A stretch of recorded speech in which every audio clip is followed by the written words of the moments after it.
Farmer Peters and Lani watched as Spud whispered quietly to his potato friends.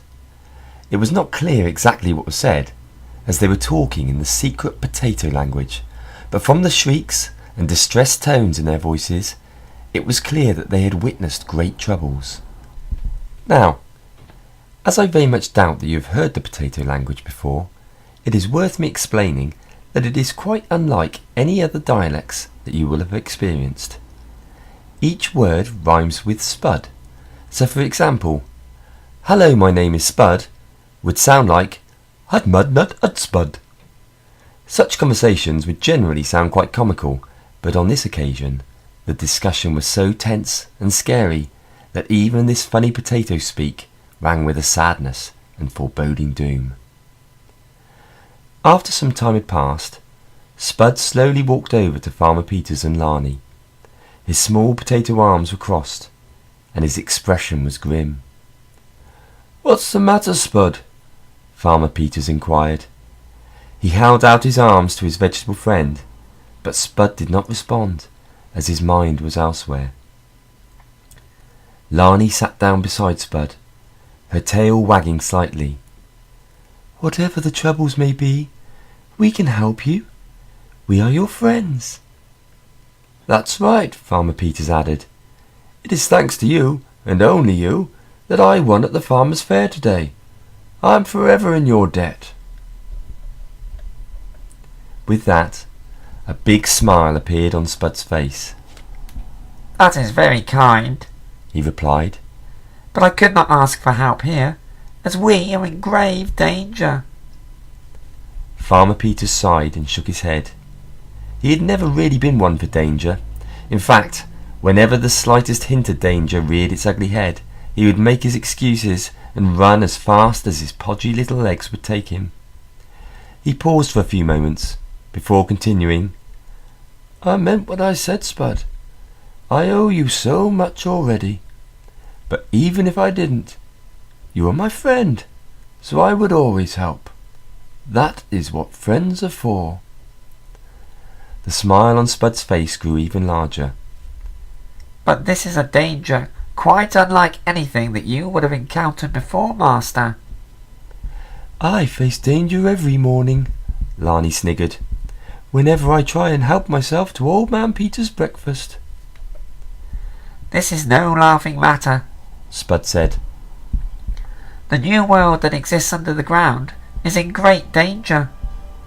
I am evidence of the power of the Master's chemicals, as before they soaked into the soil, I was just an immobile potato, waiting in the ground to be dug up and served up on a plate. But it was not just the vegetables that were affected. There are many things that grow and live underground.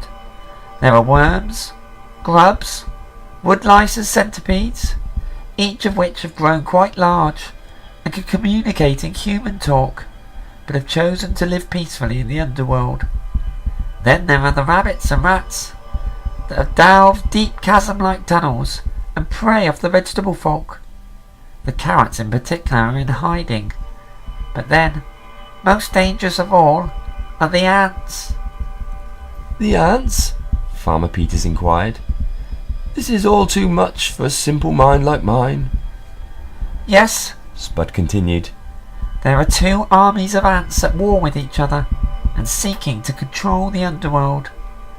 There are those of the black ants on one side, and on the other side, the cruel red ants. Both armies are powerful and determined to conquer all in their paths." "Then it is simple. You must stay up here," Farmer Peters uttered. "You and all your vegetable kind can live here with me. We can leave the ants to battle it out for dominance down below, and it will not affect us." "Oh, but it will," Spud murmured, with fear again creeping into his voice. "They have not really set their minds on the underworld at all. They want to destroy each other before seeking the true prize." "And what is this true prize?" Lani purred inquisitively. "Sugar," Spud exclaimed. "They want the humans sweet things, like cakes and toffees and meringues and chocolate." "Oh my!" Farmer Peters gasped. Not our sweet things. That's preposterous. They must be stopped. Yes, all of the sweet things.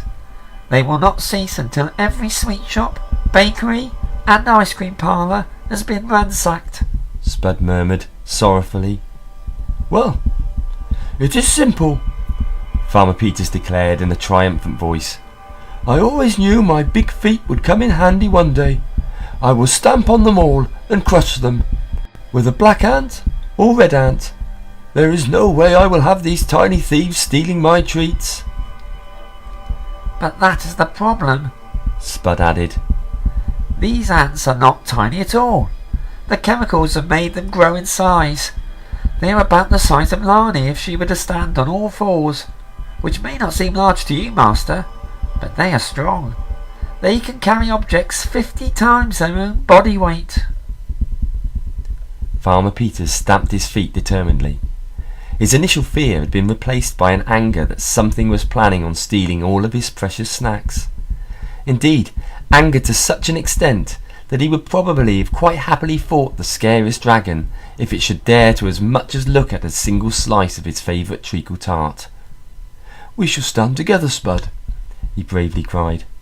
We shall enter this underworld and fight this evil, and we will not stop until every cupcake, Yule log, or mince pie can be safely left on the table with no fear of being kidnapped by ants. Sweet-napped, added Spud. They call it sweet-napping. Then it is agreed, Lani bravely exclaimed, looking towards the still shaking potatoes. The three friends will stand or crawl together. We will enter the underworld and reclaim your lands for you. The potatoes cheered loudly, before breaking off again for another brief conversation in their own language. Crud-frud sputterlud, they uttered.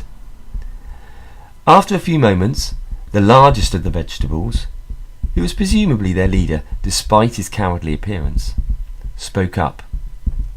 You must seek the wise one. You must seek Borgor the bookworm. Well, let's not delay, Farmer Peters said, as he began to gather a few essentials just in case a long journey awaited them, and began to pack them into a large rucksack. Where will we find this Borgor? Finding him will not be a problem, the leader responded. He will be found in his library, surrounded by the books that he loves so much. But the challenge will be to get any sense from him. Since the other worms have fled, he has become somewhat of a recluse, and will barely speak to anyone. It is as if he had already admitted defeat, before the ant invasion has even started. Spud looked over at his friends. Don't worry. We will try our best. You should stay here where you will be safe. But, if we never return, I would ask that you seek help from other humans and warn them of the likely attack. Lani laughed. If nothing else, be sure to terrify Old Man Peters when he returns home. I don't think talking potatoes were his favourite moment of the day, and with a group of you sat there waiting for him, you are likely to cause the poor fellow the fright of his life. Farmer Peters chuckled to himself, before saying, Well, that's it then. We are decided. Last down the big black hole is a coward. With that, Farmer Peters grabbed his walking stick and checked that the rucksack on his back was fully zipped up, as he did not want to lose any of the snacks he had packed, before jumping down into the darkness of the hole in the floorboards. Lani and Spud looked at each other in shock as they heard the excited "Woohoo!" from Farmer Peters as he disappeared out of sight. The excitement of the moment seemed to have quite changed their master, from a natural coward to the bravest of heroes. Neither of them could have imagined quite how brave he would become as their adventure progressed. Well, I'm not a coward, said Spud, smiling madly. And neither am I, replied Lani. She reached out her paw towards the potato, who grasped it with his little hands. Geronimo! They exclaimed, and jumped down the hole in pursuit of Farmer Peters. Although engulfed in darkness, They felt an excitement as they plummeted deep beneath the earth, letting out the occasional woo and wee. But this excitement soon faded, as the further and longer they fell, the more prominent and clear came the sounds of chaos and screaming from deeper below. Their adventure had begun, and they knew there was no going back.